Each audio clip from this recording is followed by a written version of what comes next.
Bien, amigos, tal como habíamos anunciado, recibimos a Guadalupe Valdés, que es la embajadora especial Hambre Cero de la FAO para América Latina y el Caribe. Muy buenos días y bienvenida, Guadalupe. Muy buenos días, muchísimas gracias por invitarme nueva vez al día y para hablar un tema de tanta importancia para la gente sobre todo. Sí, la seguridad alimentaria.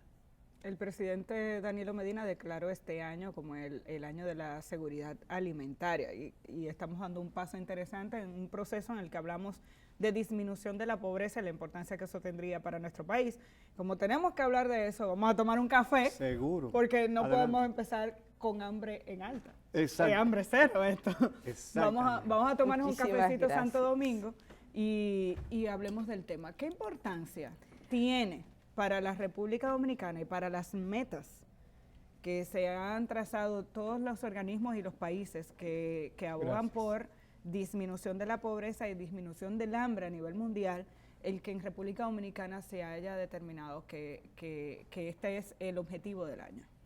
Bueno, es una medida, es una decisión importante, pero no es suficiente. Okay. El hecho de que se haya declarado el año 2020 como el año de la seguridad alimentaria. Lo primero es el enfoque. Ya en la Constitución de la República, en el año 2010, se introdujo el concepto de seguridad alimentaria, pero faltó el componente de nutricional, porque hoy día lo importante no es solamente garantizar la producción de alimentos, sino garantizar también el acceso de los alimentos a las personas. Y el acceso viene a través de los salarios, del trabajo. Claro.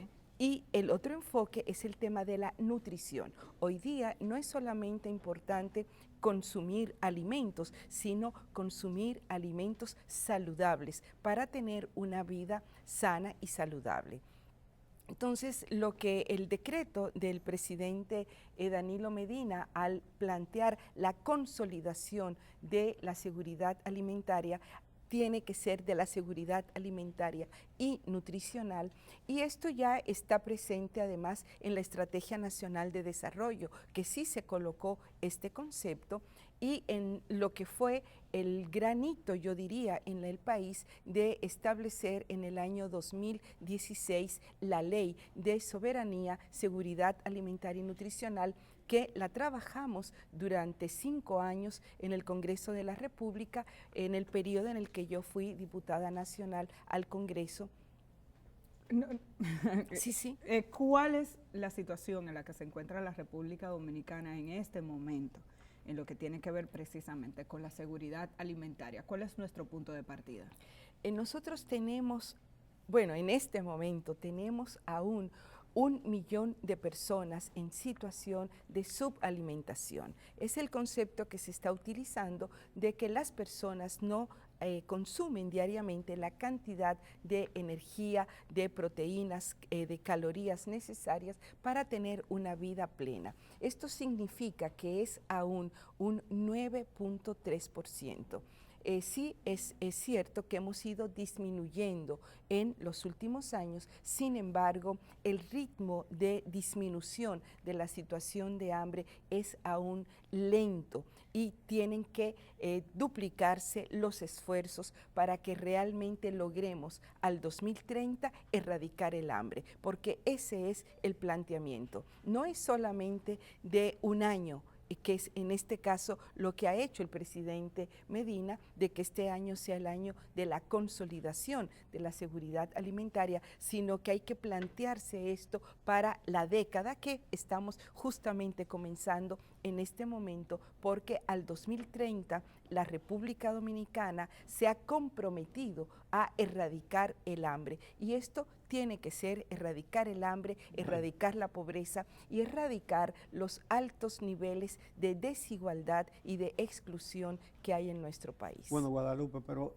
¿y cómo vamos a erradicar el hambre cuando tenemos un salario mínimo que es 3 veces menor que la canasta básica? Es decir, dicen que se han creado empleos, pero son empleos para pasar hambre. frente a eso, ¿qué se puede hacer? Porque es que los números no dan.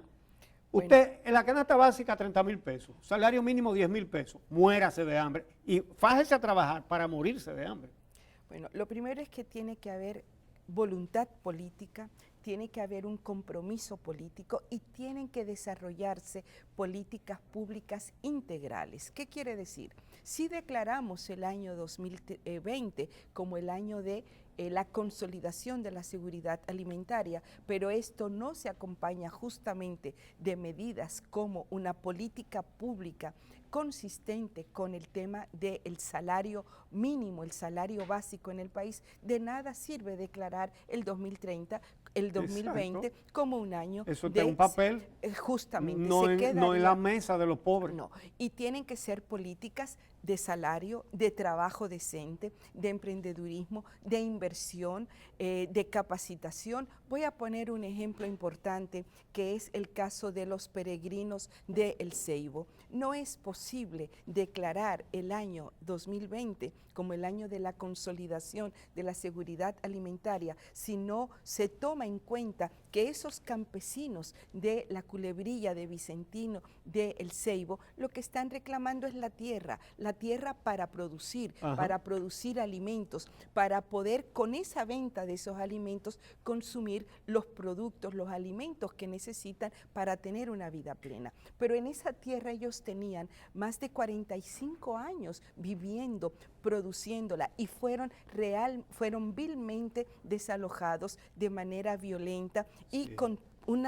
por una persona que no tiene la certificación realmente de esos títulos de propiedad, pero además que esas tierras son tierras comuneras, tierras que declaró el doctor Balaguer como tierras que debían ser entregadas a los parceleros. Debo señalar que en la Constitución de la República, el artículo 51 establece claramente que en el país hay que eliminar de manera gradual el latifundio y que la tierra hay que entregarla a los que la producen. Tú fuiste diputada y tú sabes algo que hemos señalado en este programa muchas veces.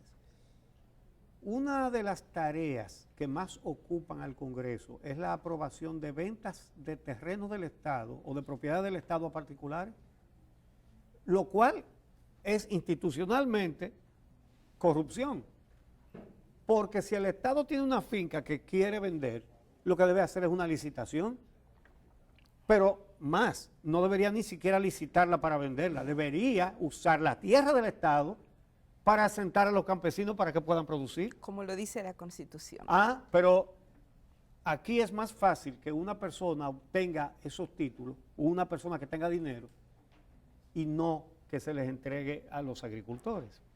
Bueno, y además debemos de recordar, cuando estuve en el Congreso varias veces señalamos que incluso lo hicimos públicamente, como eran todas mis posiciones, que esos terrenos se vendían a, como dicen, a precio de vaca muerta. A precio vil. O sea, a 10 pesos, por ejemplo, el metro, la tarea de tierra, como ocurrió, por ejemplo, en una parte de Boca Chica, como ocurrió en una parte de Santo Domingo Oeste.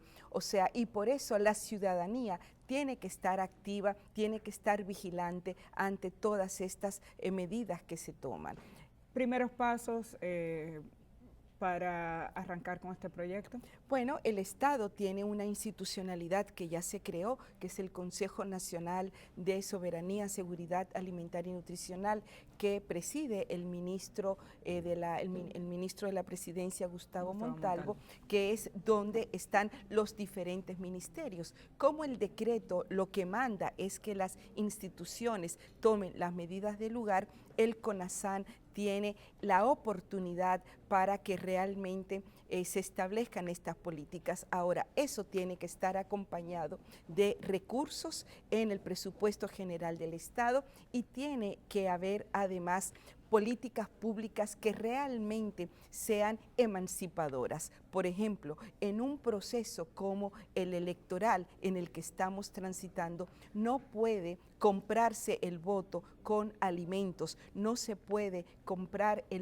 la decisión de la gente del tema electoral porque se le regale una canasta o una fundita como se hace, Todo lo por contrario. ejemplo. El que le dan una fundita, lo que le están es garantizando que va a seguir pasando hambre Justamente, entonces cuando se come esa fundita. Justamente, cuando tú quieres erradicar el hambre y consolidar la seguridad alimentaria, tiene que hacerse con políticas que eleven la dignidad de las personas y que sobre todo garanticen el derecho a la alimentación. El derecho a la alimentación es un derecho humano fundamental y es por lo que estamos abogando. Esperamos que la declaración del año sirva para avanzar, para transformar incluso los sistemas agroalimentarios en nuestro país. Eso está muy claro. Muchísimas Muchas gracias. gracias, Guadalupe. A ustedes por difundir estos mensajes tan importantes. Guadalupe Valdés, embajadora especial Hambre Cero de la FAO para América Latina y el Caribe. Muchísimas gracias. Nos vamos a la pausa. Cuando regresemos tenemos música. Música, Claudio Cohen y Susana Silva, homenaje a Silvio Rodríguez. Regresamos en breve.